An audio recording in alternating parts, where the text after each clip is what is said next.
The ROG gaming phone. You're not supposed to judge a book only by its cover. The same thing applies towards smartphones. Today we'll be taking apart one of the most unique looking, metal and glass combination smartphones, and reviewing it from the inside. This teardown has been sponsored by Audible. Let's get started.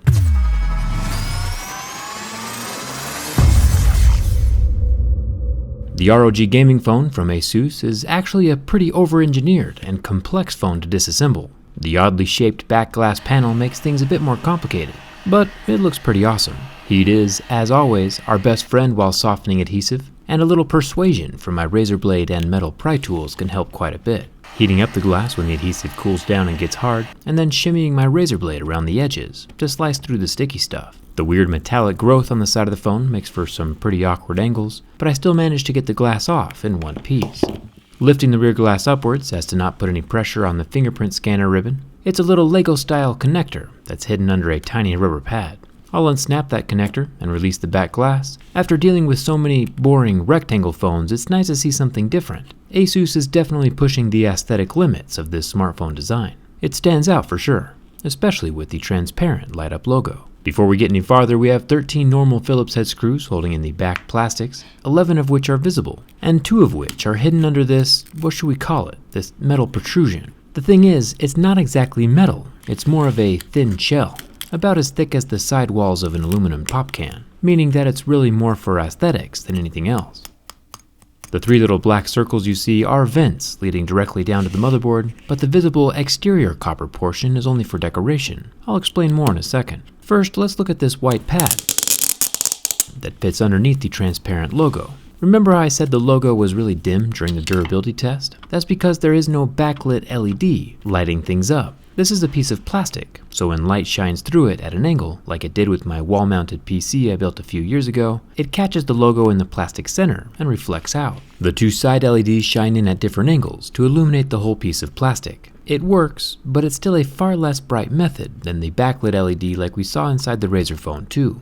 Let's take another look at the midplate. The underside of the black plastic is hiding a pretty massive slab of solid copper. It's not a vapor chamber, nor is it connected with the motherboard with any kind of thermal paste, but it is here, existing, and weirdly enough surrounds the entirety of the circular vibrator motor. You know, just in case that overheats. The copper slab has nothing to do with the copper-looking vents on the outside of the phone though. The thin copper vent things on the outside are just for decoration. There is a layer of plastic between the slab of copper and the outer copper vents. They're not connected. You might be thinking to yourself, hey Jerry, did you just break the whole phone?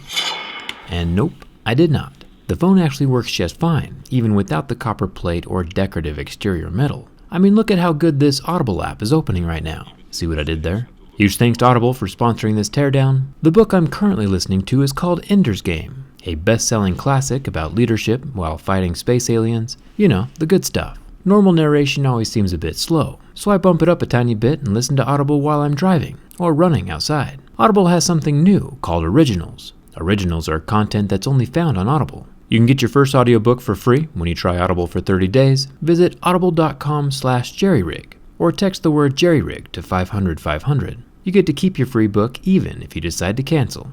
Audible is an app I use quite a bit, so I'm glad I get to share it with you guys. I'll get the phone turned back off, you know, safety first. We still have a lot of things to check out. I'll unplug the battery and then find 3 silver Phillips head screws holding the rather massive motherboard in place. The board wraps around the entire edge of the phone. I'll pop out the dual SIM card tray and then start unclipping the little ribbon cables. I found 8 of them before removing the large black sticker over the battery.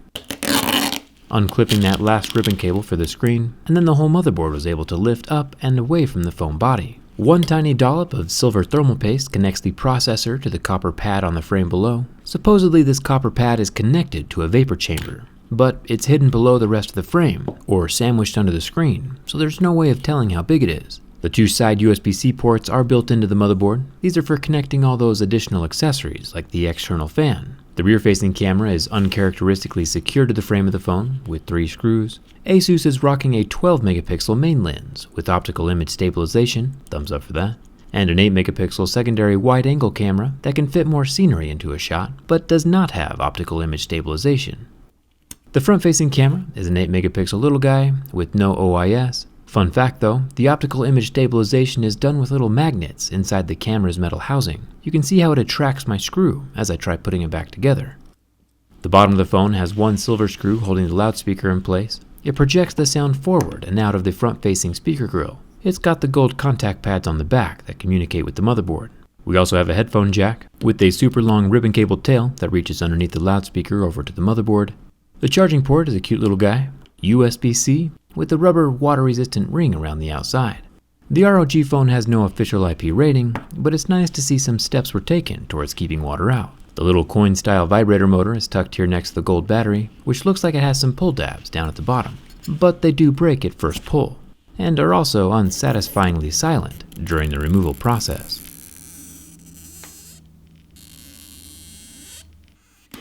The second pull tab snapped off twice, resulting in a cry of shame to remove the rest of the battery. It's a rather large 4,000 mAh. We also get to see the ribbon cables for the air triggers on the side of the phone. Asus says there's still a vapor chamber hidden in here somewhere, but it's impossible to see without sacrificing the phone entirely. I try to keep my phones in one piece. If it does exist, it's glued between the screen and the underside of the frame, which also means it's probably nothing in comparison to the size of the Razer Phone 2's waterbed style vapor chamber. I got the headphone jack, loudspeaker and charging port all situated back into the frame. Then comes the motherboard with its blue wire cable.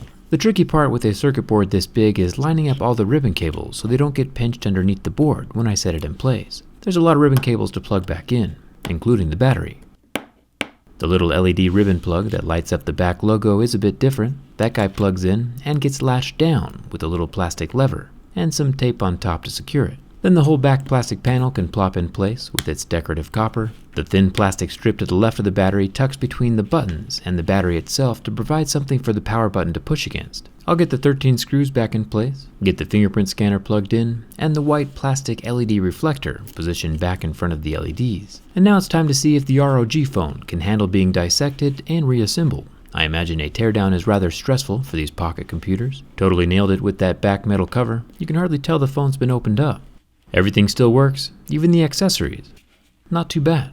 The ROG gaming phone is a feature-rich device with all kinds of interesting perks and quirks. I'm glad we got to review it from the inside. It's a good one. Don't forget to grab your free audiobook with the link in the description, audible.com/jerryrig, or text the word jerryrig to 500-500, JERRYRIG, all lowercase. I recommend Ender's Game. Now that you've seen the insides of both gaming phones, which one do you prefer? The Razer Phone 2 or the ROG?